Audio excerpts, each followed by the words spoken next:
وكنا نكذب بيوم الدين حتى أتانا اليقين جنبنا الله أكبر আযান হয়েছে আযান শুনেছি আযানের আওয়াজ আমার কান বিদীর্ণ করে দিয়েছে কান পর্যন্ত চলে এসেছে ফজর পড়ি নাই যোহর পড়ি নাই আসর পড়ি নাই মাগরিব পড়ি নাই মুয়াজ্জিন আযান দিল নামাজে হাজির হই নাই আজকে জাহান্নামে যাওয়ার জন্য একটা কারণ এক নাম্বার হলো নামাজের জন্য আহ্বান শুনেছি কিন্তু নামাজ পড়ি এই জন্য আজকে আমরা জাহান্নামে আমার বন্ধু এখন বলুন তো আমার দেশের 95% মানুষ তারা কেমন করে জান্নাতে যেতে চায় কিন্তু এখানে যদি বলি যারা বসে আছেন অবশ্যই সবাই বলবেন জান্নাত পেতে চাই সবাই বলবেন জান্নাত লাভ করতে চাই জান্নাত লাভ করার জন্য জান্নাতের যে চাবিটা লাগবে সেই জান্নাতের চাবিটা কি বলেন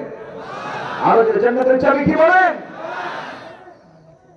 নামাজ যদি নামাজ পড়ে না ওয়াজ হয় বেশি না নামাজ হয় বেশি বলেন মুসল্লি বেশি না মসজিদ বেশি মসজিদ বেশি ফজরের সময় মুসল্লি খুঁজে পাওয়া যায় বিশাল এসি সেটা তো নিয়ন্ত্রিত মসজিদ টাইলস দিয়ে ভরা এত সুন্দর মসজিদ চকচক করছে ফজরের সময় মোট মুসল্লির সংখ্যা হলো 3 জন ইমাম মুয়াজ্জিন খাদেম চাকরি না থাকলে এই 3টা থাকতো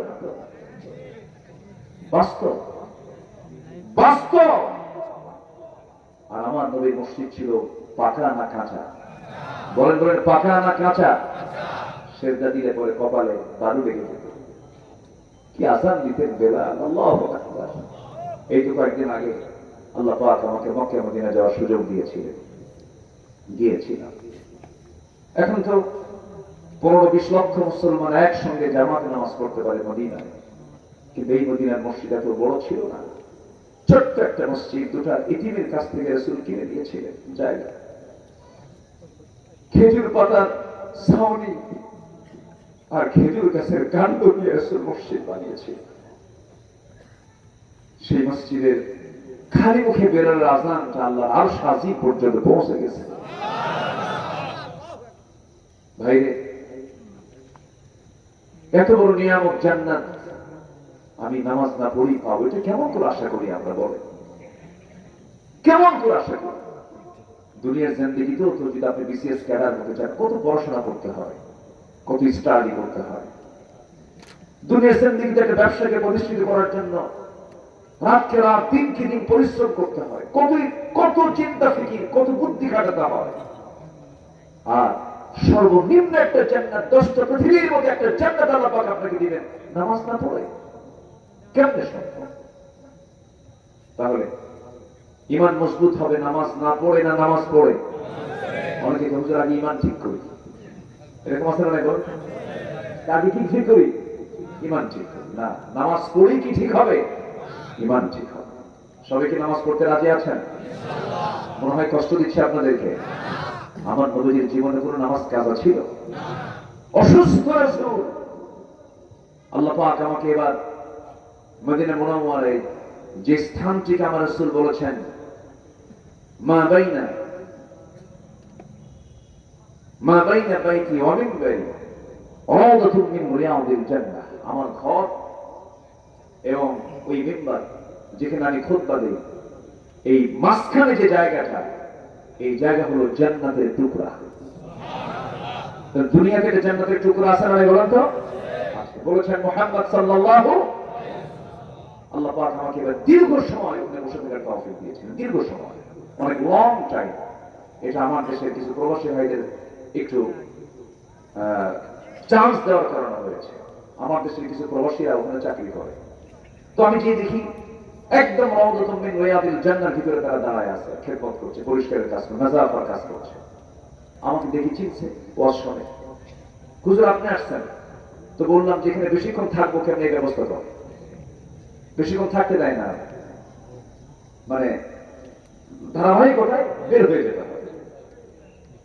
হয় আমি রাত 3-4 দিকে ঢুকলাম আমি পিছন থেকে আমাকে বসায় দিল বলে আপনি এখানে বসেন একটু আস্তে আস্তে সামনের দিকে আগান আজান হয়ে যাবে কিছুক্ষণ পর এর মধ্যে প্রায় 20-30 মিনিট আমার দেশের এই প্রবাসীরা করলো কি ওখানে যারা প্রশাসনিক দায়িত্ব পালন করছেন তাদের কাছে গিয়ে এমন পাম দিল আমার ব্যাপারে বললো, স্যার এমন লোক আসছে আমার দেশ থেকে, বিশাল কিছু, আমি তো জানি আমি কি কোন কসু, আমি তো নগণ্য, আমি তো ছোট্ট গোলাম, আমার ব্যাপারে এত কিছু বলছে। সে প্রশাসনিক কর্মকর্তা আস্তে করে মুস্তে হাসি মেরে আমার সঙ্গে সালাম বিনিময় করে বলতেছে, আপনি প্রথম কাতারে বসে পড়েন। তো প্রথম কাতারে আমার নবীর ঘরের দেওয়ালের সাথে বসে গেলাম। রাসূল পাশে শুয়ে থাকা মুহাম্মদ সাল্লাল্লাহু তিনি কেঁদেছেন দুনিয়াতে আমার জন্য, কবরে শুয়ে শুয়েও কাঁদছেন।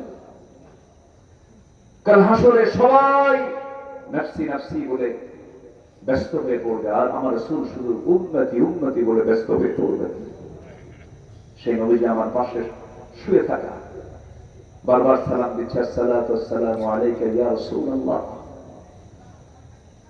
সেই নবীজি ওই কবরে যখন তিনি শায়িত হন, তার আগের নামাজও তার মিস হয়নি। সুবহানাল্লাহ বলবেন না? নামাজে খুব যত্নশীল ছিলেন আমার রাসূল, খুব যত্নশীল, খুব যত্ন রাখতেন। সবার আগে খোঁজ নিতেন নামাজ হয়েছে কিনা। সন্তানকে স্কুলে যেতে বলি, শাসন করি, ব্যবসার জন্য কত তাড়াতাড়ি, দুনিয়ার কাজের জন্য কত পেরেশান হয়ে যায়, কিন্তু নিজের বিবেককে প্রশ্ন করে দেখি তো, সন্তানকে নামাজের জন্য কয়দিন বললাম, বউকে নামাজের জন্য কয়দিন বললাম, পরিবারে নামাজের তাকিদ কেমন দিলাম। সন্তানগুলো নামাজ পড়ে না, সন্তানগুলো কাঁদলে ধরে বসে চোখের পানি ফেলে ফেলে বলবেন, আমার কলিজার টুকরা সন্তানরা, তোরা যেমন আমার সাথে আজকে এই দুনিয়াতে একই ছাদের নিচে তোরা সময়টা কাটায় দিলি, আমি তোদের সঙ্গে জান্নাতে একই ছাদের নিচে একসঙ্গে সময় কাটাতে চাই, একসঙ্গে জান্নাত যেতে চাই, নামাজটা পড়। আমার বন্ধুগণ, সবাই দায়ী, সবাই দাওয়াত দিতে হবে, সবাইকে দিনের কাজ করতে হবে। কোরআন শুধু আলেমদের জন্য নাযিল হয় নাই, কোরআন শুধু হাফেজদের জন্য নাযিল হয় নাই, কোরআন সবার জন্য নাযিল হয়েছে, হুদাল লিন-নাস ওয়া বাইয়িনাতিন মিনাল হুদা ওয়াল ফুরকান। আমার নবীজি নামাজে এত গুরুত্ব দিয়েছেন, রাসূল মারা যাবেন, আম্মা জান আয়েশার ঘরেই তার ইন্তেকাল হয়েছে। আম্মা জান আয়েশার ঘরে আমার নবীর স্ত্রী আম্মা জান আয়েশার উরুতে মাথা রেখে রাসূল শেষ নিঃশ্বাস ত্যাগ করেছেন। রাসূল যখন দুনিয়া থেকে বিদায় নেবেন, সেই সময় সর্বশেষ শব্দ চয়ন করেছেন, আয়েশা, আমার উম্মতের জন্য বড় পেরেশান রে আমি, আমার উম্মতকে বলে দিবা আমার উম্মতরা যেন অন্তত কখনো 5 ওয়াক্ত নামাজ না ছেড়ে দেয়। যদি বলি সুবহানাল্লাহ, কয়েকটা নামাজ বলেন তো? 5 ওয়াক্ত নামাজ। আমার নবীজি উঠতে পারেন না, নবীজির প্রচন্ড মাথা ব্যথা, নবীজির প্রচন্ড জ্বর, মুখ চোখগুলো গরম হয়ে গেছে, লাল হয়ে গেছে, একবার কপাল গরম হচ্ছে, একবার ঘেমে যাচ্ছেন আমার রাসূল। ইতিমধ্যে সাইয়েদনা বেলাল যখন কাদা কাদা কণ্ঠে যখন আযান দিয়েছেন, আমার নবীজি একাকী দাঁড়ানোর চেষ্টা করছিলেন, কিন্তু দাঁড়াতে নিয়ে মাথা চক্কর মেরে পড়ে যাবে, আম্মা জান আয়েশা তাকে ধরে ফেললেন, হুজুর আপনি তো পারছেন না। রাসূল বলছেন, আয়েশা রে, জামাতে নামাজ পড়ার সুযোগ বুঝে আমি আর পেলাম না, আফসোস করছেন, জামাতে পড়লাম, মনে হয় আমি জামাতে নামাজ পড়তে পারবো না আয়েশা, আমি আর পারতেছি না। ওরে আয়েশা, আমার বন্ধু আবু বকরকে বলে দাও, আমার বন্ধু আবু বকর যেন আমার মুসল্লায় দাঁড়ায় জামাতের নামাজটা আদায় করে দেয়। এই কথা যখন জানিয়ে দেওয়া হলো, সাহাবাদের মাঝে, সাহাবাদের মধ্যে কান্নার রোল পড়ে গেছে, আহারে রাসূলের পিছনে বুঝে আর নামাজ পড়তে পারবো না। সাহাবীরাও কান্দে, সেই কান্নার আওয়াজ আমার নবীর কানে চলে এলো আম্মা জান আয়েশার ঘরে থেকে, সব কাঁদতেছে। আমার রাসূল বলছেন, আয়েশা রে, নামাজ তো শুরু হয়ে গেছে, সাহাবীরা কান্দে কেন, আমারে দেখাও। জানালার কাছে চলে গেলেন, উঁকি মেরে দেখলেন নবীজির চোখের কোণা বেয়ে টপ টপ করে পানি পড়ছে, গাল ভিজে যাচ্ছে। রাসূল কাঁদতেছেন, আম্মা জান আয়েশা তার চোখের পানিগুলো হাত দিয়ে মুছে দিচ্ছেন, আর বলছেন, ইয়া রাসূলুল্লাহ, আপনার উম্মতরা সিজদায় পড়ে পড়ে আল্লাহর হক আদায় করছে, নামাজ পড়ছে, আপনি কেন কাঁদেন?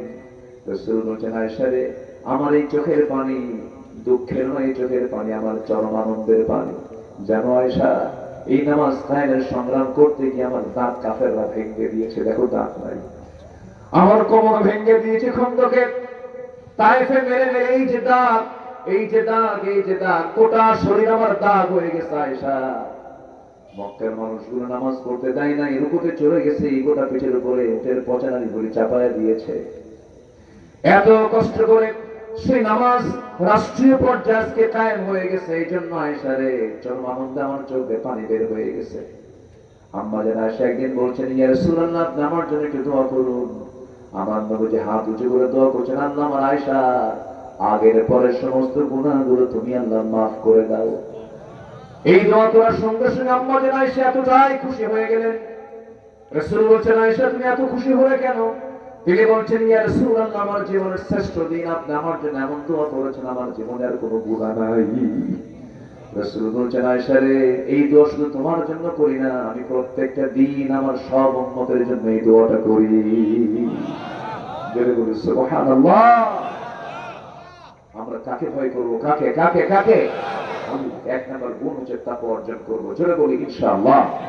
আর জোরে বলি ইনশাআল্লাহ। আল্লাহর ভয়ে নামাজ পড়বো। কয় ওয়াক্ত?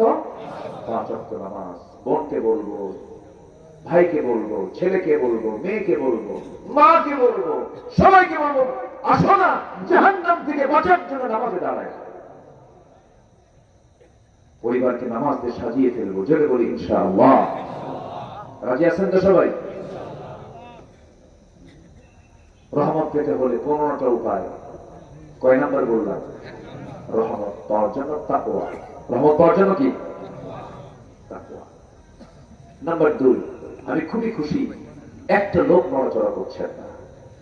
এত ভদ্রচিত আচরণ আপনাদের আমাকে খুবই আনন্দ দিচ্ছে। আমি খুব তৃপ্তি বোধ করছি।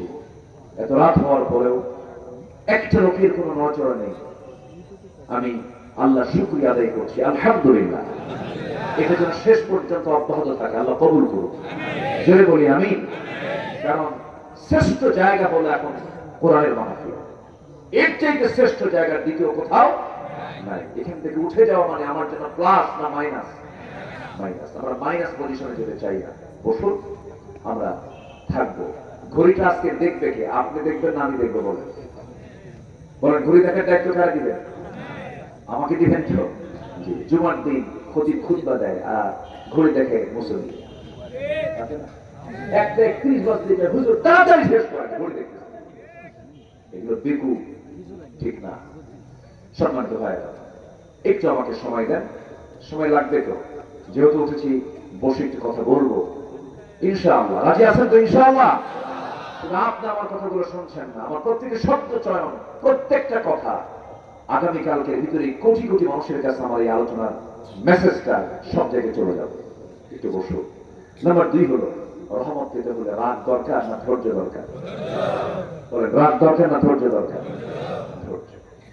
ধৈর্য এমন একটা বৃক্ষের নাম, সে শুধু সুফল দিয়ে দেয়, ভালো রেজাল্ট দেয়, ভালো ফল দেয়। আর রাগ এমন এক অযোগ্যতা, রাগ আছে তার, ধ্বংস আছে তার। কয়েকদিন আগে এক মহিলা আমাকে ফোন দিয়ে বলে, হুজুর আমার স্বামী সকালেও তালাক দেয়, বিকেলেও তালাক দেয়, হুজুর আমি কি আসি না নাই? তো আমি কি জবাব দেবো বলেন? বলে, হুজুর আমার সকালেও তালাক দেয়, সন্ধ্যাও তালাক দেয়। এত রাগ, সব রাগ খাটাই হলো বইয়ের উপরে তালাক দিয়া। কি দিয়া? এরকম বিকুপ মার্কা লোক আছে না নাই? যে স্বামীর মুখে বারবার তালাক শব্দ আসে, ওর পিছনের দিকে না, ওই যে পাশের যে ডাল থাকে, ওরা কি বলে লাগে, সবগুলো এক জায়গায় করে কাঁচা কমছি কি এলাকায় কয় কিনা, এটা দিয়ে একটু সাইজ করা হয়। এই শব্দ কেন চয়ন করবেন আপনি? এটা তো মারাত্মক শব্দ। লাস্টে তো ঠিকই কাম দেয়। তালাক তালাক দিয়ে আবার পরে ফোন দেবে, রাগের মাথায় 100 তালাক দিচ্ছে। আর কি ফেরানোর সুযোগ আছে? কেন? হুজুর বাচ্চা কাচ্চা আছে, উপায় তো নাই। হুজুর একটু দেখেন তো কোনো কিছু পেঁয়াজ পুষ লাগায় কিছু করা যায় নাকি? এ আছে না নাই? আছে না নাই? আচ্ছা, একটা মানুষকে জব করে মেরে ফেলছেন, আর কি তাজা করতে পারবে না? এগুলো করবেন কেন? এটা তো আইন। এটা আপনার মুখের এটা আইন। আপনি শব্দ বের করা মানে আপনি আইন প্রয়োগ করেছেন। এটাকে রদ করার কোন সুযোগ? অসংখ্য পরিবার স্বামী স্ত্রীর পরিচয় বহন করা হচ্ছে, তারা জেনা করছে, জেনা করছে, জেনা করছে। আছে না নাই? এগুলো কিসের ফসল? ধৈর্য না লাগে? রেগে যাবেন, হেরে যাবেন। মেম্বার ইলেকশন, মেম্বারের দায়িত্ব পালন করে, যে বসে আছেন দুজন মনে হল, চেয়ারম্যান মেম্বার যারা হয় তারা কি রাগি হলে হবে না? ধৈর্য আনতে হয়। কত গালি যে শুনতে হয়, শুনি যা কয় ধৈর্য ছাড়া আপনি কিচ্ছু করতে পারবেন না। আচ্ছা বলেন তো, চেয়ারম্যান বলো না চেয়ারম্যানের বউ বলো? আসতে কয়, বলেন তো বলেন তো বলেন। হাইয়ে বইয়ের ভক্ত সব, মাশাআল্লাহ ভালো। বউ ভক্ত আমার রাসূল ছিলেন মুহাম্মদ সাল্লাল্লাহু, রাসূল বউ ভক্ত ছিলেন, খুব ভালোবাসতেন, খুব মহব্বত করতেন। রাসূল শেষ নিঃশ্বাস ত্যাগ করেছেন কার কোলে? স্ত্রীর কোলে, বইয়ের কোলে মাথা রেখে শেষ কথা স্ত্রীর সঙ্গে বলে দুনিয়া থেকে বিদায় নিয়েছেন। পারিবারিক সূত্র ছিল মুহাম্মদ সাল্লাল্লাহু, পারিবারিক বন্ধনে তিনি আবদ্ধ ছিলেন। পরিবারকে সময় দিবেন, স্ত্রী একটা সম্পদ, স্ত্রীকে সম্মান করবেন, স্ত্রীকে মর্যাদা দিবেন। আপনার স্ত্রীকে মর্যাদা দিবেন, আপনার সন্তান আপনার মাকে সম্মান দেবে, তার মাকে সম্মান দেবে, আপনার আব্বা আপনাকে সম্মান দেবে। এগুলো ব্যালেন্স করবো। ধৈর্য এক জায়গায় না সব জায়গায়? আসতে হলো এক জায়গায় না সব জায়গায়? সব জায়গায় ধৈর্য। দেখেন ধৈর্যের চ্যুতি ঘটলে কি হয়?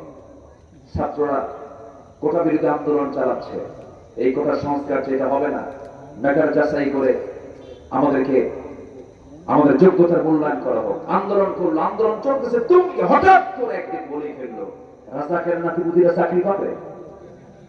বলতে কি ধৈর্য না রাগ? বিনয় না অহংকার? এক অহংকার এক রাগে একদম মঙ্গলে দিল্লি গিয়ে বসে, ঠিক না? এই জন্য অহংকার, মেজাজ, রাগ এগুলো ইমানদারের জীবনে কখনো আসতে পারে না। ধৈর্যশীল হবেন, রহমত দেবেন কে? রহমত লাভের উপায় কয়টা বলেছে বলেন তো? চলতেছে কয় নাম্বার? রাগ করা যাবে না, ধৈর্যের পরিচয় দিতে হবে। স্বামী স্ত্রীর মধ্যে কোনো দ্বন্দ্ব লেগেছে, প্রায় কিন্তু এই দ্বন্দ্বগুলো লেগে যায়, এই ক্ষেত্রে বেশি ধৈর্যের পরিচয় দেবে স্বামী না স্ত্রী? অনেকে চুপ করে আসুন, আপনি রাখবেন না। বলেন তো, স্বামী স্ত্রীর মধ্যে লিডারকে বউ না স্বামী? ইমামকে বউ না স্বামী? লিডার আপনি হবেন, আবার ধৈর্য ধরবেন না, আপনি এটা কেমন কথা? আপনাকে ধৈর্যশীল হতে হবে। মেয়েদের মুখ থেকে হঠাৎ করে অবাঞ্ছিত কথা বের হয়, মেয়েদের ভারসাম্যহীন হয়ে যায় তারা। অনেক সময় দেখবেন কিছু হলেই থাকো, কি কোথায় কোথায়, এটা কমন তাদের একটা বলি থাকে, রাগ করে, এত কষ্ট করে সংসার করলাম, এরকম বড়। এটা মেয়েদের নেচার, এটা মাথায় রাখতে হবে। মেয়েদের সৃষ্টি করা হয়েছে সোজা হাত না বাঁকা হাত, সোজা না বাঁকা, বাঁকা হাতে বানানো হয়েছে, সোজা করতে যাবা ভেঙে যাবে। বলেছেন মুহাম্মদ সাল্লাল্লাহু।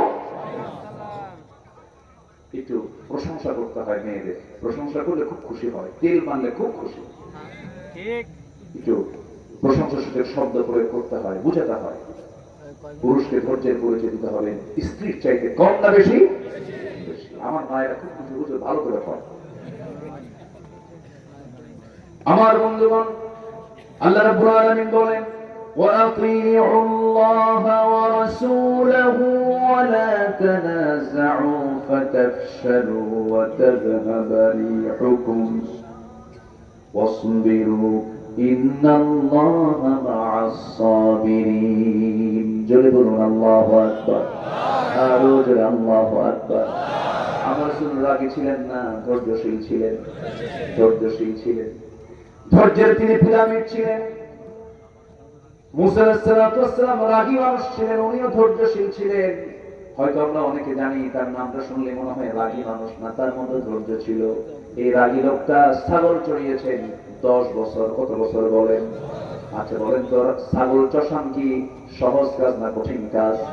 ছাগল কি সোজা জাত না বাঁকা জাত? কেমন বাঁকা, খুব তেরা। ছাগল যারা চড়েন তারা টের পান, ছাগল চড়তে পারলে দুনিয়া চড়ান যাবে।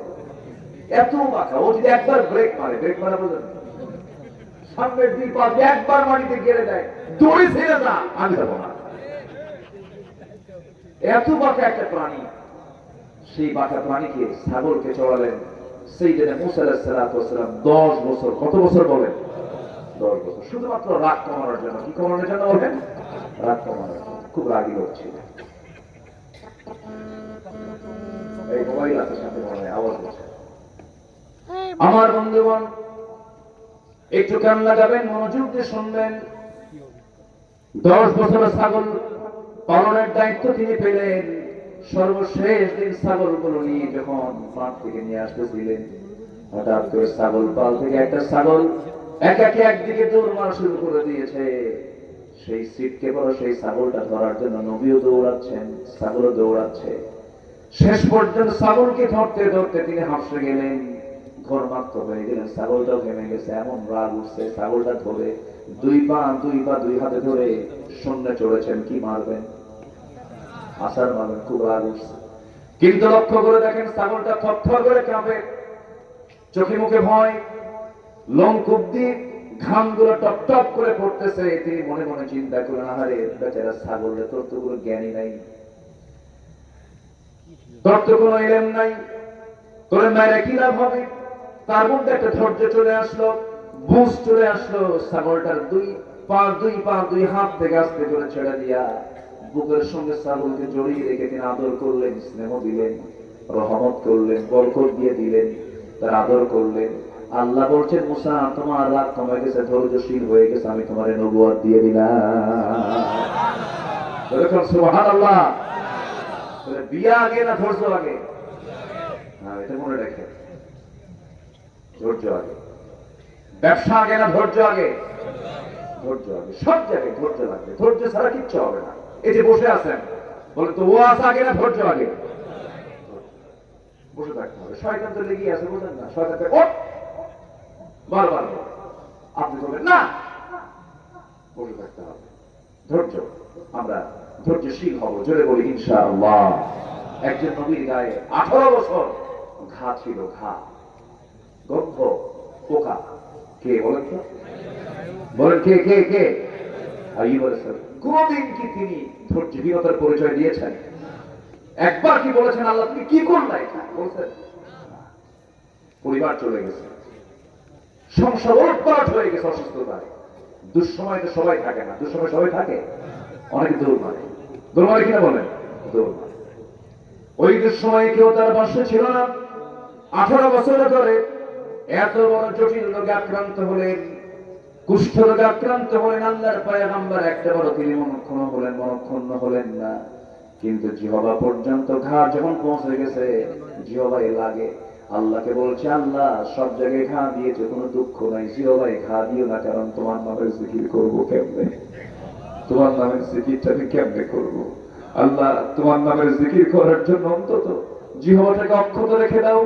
আল্লাহ বলে, আইয়ুব আমি তোর সকল পরীক্ষা আমি তোর 5 নাম্বার দিয়ে দিলাম। আইয়ুব তোর হারানো যৌবন, হারানো সৌন্দর্য আমি আল্লাহ আমি তোর আবার ফেরত দিয়ে দিলাম। সুবহানাল্লাহ। ধৈর্য। আমার ভাইরা, আমার বন্ধুগণ, এই দুনিয়াতে যত অর্জন হয়েছে, ধৈর্যের মধ্যে দিয়ে অর্জন হয়েছে। ধৈর্য ছাড়া কোন অর্জন সম্ভব নয়। ধৈর্যশীলদের সঙ্গে আল্লাহ রাব্বুল আলামিন আছেন। আল্লাহ কি সুন্দর করে বলছেন। নাম্বার 3 হলো ইবাদতে মনোনিবেশ দেওয়া। 2টা চলে গেছে, এখন আমরা আসি ইবাদতে মনোযোগী হওয়া। ইবাদত 2 প্রকার, অবহেলার ইবাদত, আরেকটা হচ্ছে মনোযোগের ইবাদত। অনেকে নামাজে দাঁড়ায় কিন্তু খেয়াল কিচ্ছু নাই। আছে না এরকম? আছে না? আছে কিনা বলে? আছে। নামাজের মজা তারা পাবে না। কোন এক রমজান মাসে আমি মদিনায় শেষ রাত্রে আমি কিয়ামুল লাইলে নামাজে দাঁড়ায় গেলাম। ইমাম সাহেব নামাজি দাঁড়ায় গেলেন, লম্বা 2 রাকাত নামাজ পড়লেন। লম্বা 2 রাকাত নামাজ আমার যতটুকু মনে পড়ে, সেই দিন 40 থেকে 50 মিনিট মাত্র 2 রাকাত নামাজ তারা আদায় করতে পেরেছেন, শেষ করেছেন। যেরকম আল্লাহু আকবার। মাত্র কয় রাকাত? 40 থেকে 50 মিনিট সময় লেগেছে।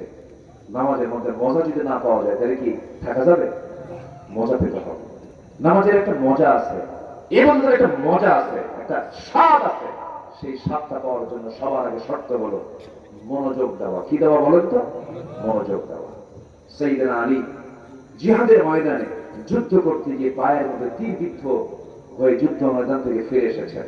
তীর যখন ঢোকে, সোজা ঢুকে যায়, সহজে কি বের হয়? সহজে কি বের হয়? টান দিয়ে বের করার সময় কিন্তু উল্টা দিকে সহজে বের হয় না। চরম কষ্ট পাচ্ছেন তিনি। সব সাহাবীরা পরামর্শ করলো কি করা যায়। নবীর কাছে বলা হলো, হুজুর আলীর তো এই অবস্থা হয়েছে, কি করি আমরা?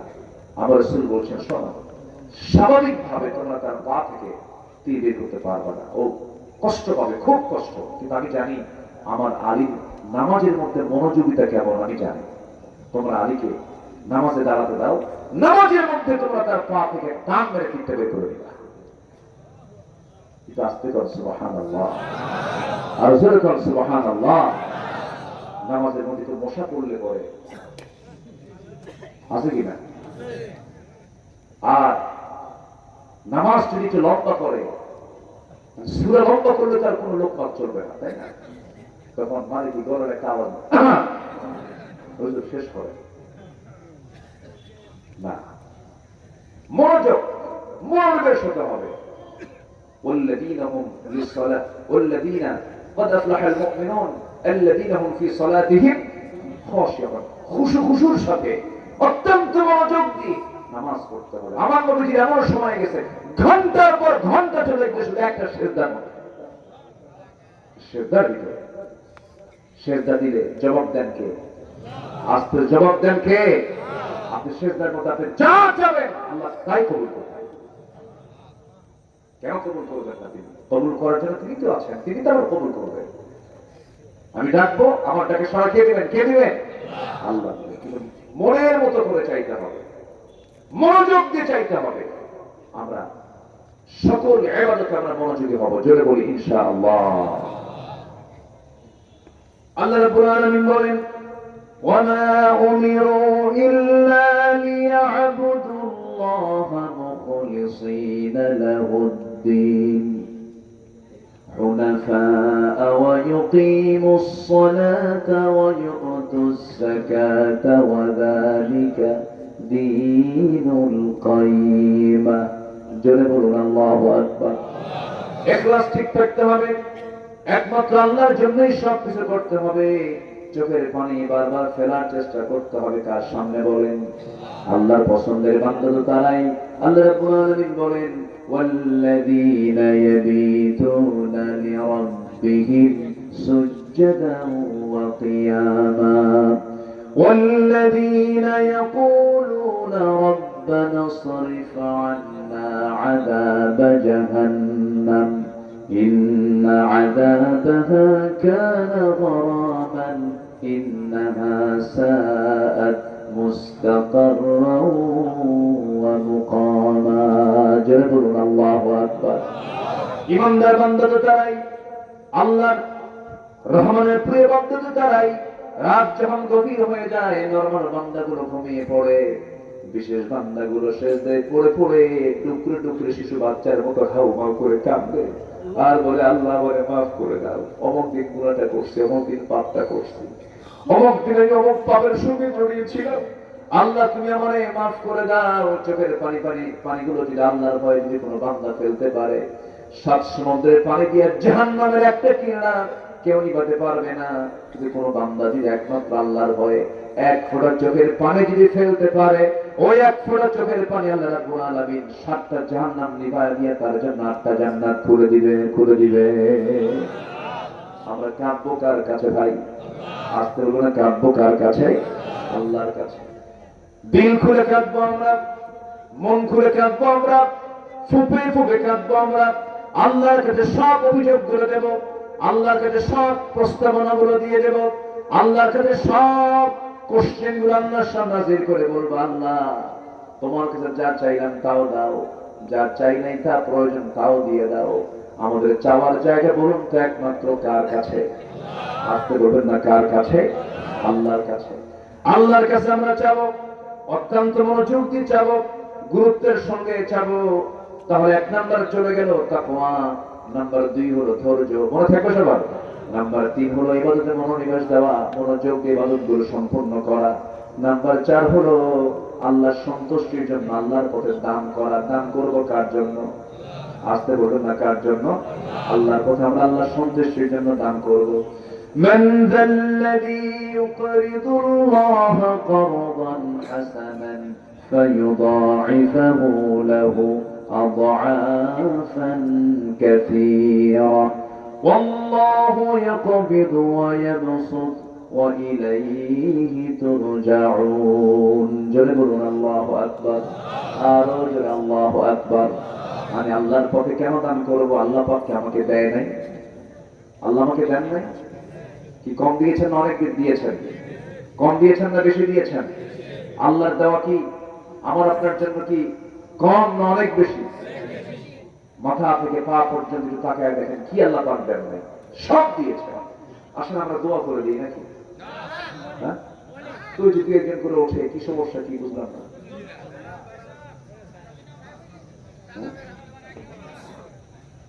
একটু বসেন, একটু বসেন, আমাকে একটু সময় দেন, আর একটু সময় দেন। আপনি কি জানেন আপনি যখন সামনে থেকে উঠে দাঁড়ান, যিনি কথা বলেন তার কলিজার একটা করে তার ছেড়ে খুব কষ্ট হয় না, যে আমি কষ্ট দিচ্ছি কিনা, কষ্ট উদ্রেক হচ্ছে কিনা। একটু বসেন। মেহমানকে সম্মান করা কি বলেন? ওয়াজিব। আমি তো মেহমান, ভাঙ্গা ছিল মেহমান। আবার আমরা সবাই এখন কার মেহমান? কার মেহমান বলেন? শৃঙ্খলা আছে, একটু বসেন। মন চাইলে উঠলাম, মন চাইলে বসলাম না। কোরআনের মাহফিলে আদব রক্ষা করা আমাদের একটা গুরুত্বপূর্ণ দায়িত্ব। আল্লাহ বুঝার তৌফিক দান করুন। মাহফিলকে সফল করতে হবে কি আগে ভাগে যে না শেষ করে? শেষ করে। আমরা শেষ করে যাই। তাহলে আমরা কাকে দান করব? বলেন, কার মধ্যে দান করবো আমরা? বলেন। আল্লাহকে আমাকে কম দিয়েছেন? আল্লাহকে দিলে কি আমাদের লস হবে? লস হবে। আল্লাহ আমাকে যা দিয়েছেন এটা অকল্পনীয়, অকল্পনীয়। এই যে দুটা কানে আপনারা শুনতেছেন, আমি বলছি, এই দুটা কানের ভিতরে দেখবেন আল্লাহ পাক কিছু ময়লা দিয়েছেন। কানের যে ময়লা, ওটাকে এলাকায় কি বলে? কানের যে ময়লা, এটাকে কি বলে? ওই যে গরু খায় ওই ঘর, এটা হচ্ছে ইয়ার ওয়াক্স, কানের ময়লা। এই কানের ময়লা কিন্তু আল্লাহ দিয়ে দিয়েছেন কানের মধ্যে। এই কানের ময়লাটা তিক্ত, তিতা। যদি আল্লাহ পাক যদি এই ইয়ারক্স কানের ময়লা যদি তিতা না করে যদি মিষ্টি দিতেন, সব পিঁপড়া জমা হতো কার কানে? আল্লাহ তাআলা কানকে সেভ করার জন্য কানের ময়লা দিয়েছেন। মিষ্টি না তিতা? তিতা দিয়েছেন, যেন বান্দার কান যেন সেভ থাকে। সুবহানাল্লাহ বলা যাবে না ভাই? যদি মিষ্টি হতো, সলিমুদ্দিন ক্ষমতা নিয়ে আরেক কলিমুদ্দির পাহাড় দেওয়া লাগতো, পিঁপড়া কোন দিক দিয়ে আসে? কত বড় দেখায় দেওয়া হয়ে যেত, কিন্তু আল্লাহ রাব্বুল আলামিন কানের মধ্যে এরকম তিতা দিলেন যেন কোনো পিঁপড়া না যায়, কোনো পোকামাকড় না যায়। আমার এই কান থেকে সোজা আপনি চোখে চলে আসেন। চোখ, কান, নাক, পদ্মা, মেঘনা, যমুনা যত বড় তার চেয়ে বেশি বড় হলো আমার চোখ, কান, নাক, গলা। অনেক বড় ডিপার্টমেন্ট এটা। ইএনটি ডাক্তার যারা তারা বুঝেন কত বড় নিয়ামত তিনি দিয়ে দিয়েছেন। দেখেন চোখ, আল্লাহ রাব্বুল আলামিন কত বড় নিয়ামত দিয়ে দিয়েছেন। এই চোখের পানি আল্লাহ রাব্বুল আলামিন লবণ করেছেন না মিঠা করেছেন? বলেন, বলেন, কি করেছেন? লবণ করেছেন, খরা করেছেন। কিন্তু আমরা খাই কি পানি? কি পানি খাই? কিন্তু চোখের পানি কি হয়ে যায় বলেন? মেশিন ছাড়া। মেশিন ছাড়া লবণ হয়? এটা মেশিন আছে না নাই? বলেন, প্রত্যেক চোখে মেশিন আছে না নাই? বলেন। আমি খাচ্ছি মিঠা, আর চোখে জমা হচ্ছে কি পানি? লবণ পানি। লবণ পানি জমা হচ্ছে, লবণ করে দিয়েছেন। চোখটাকে লবণ পানিতে ভাসমান করেছেন। মাঝে মাঝে চোখের কোনা দিয়ে ঘুম থেকে ওঠার পরে কাতরানো চোখের কোনা দিয়ে সাদা সাদা যে সমস্ত জিনিসগুলো আমরা ময়লাগুলো দেখি, এটা হলো চোখের মলম, চোখের অয়েন্টমেন্ট। আল্লাহ রাব্বুল আলামিন যেদিন বান্দা পৃথিবীতে জন্ম নিয়েছে, মৃত্যু পর্যন্ত প্রত্যেকটা দিন বান্দার চোখকে ভালো রাখার জন্য, জীবাণু মুক্ত করার জন্য চোখের পানিকে আল্লাহ পাক লবণ করে স্থায়ী মলমের বন্দোবস্ত করে দিয়েছে।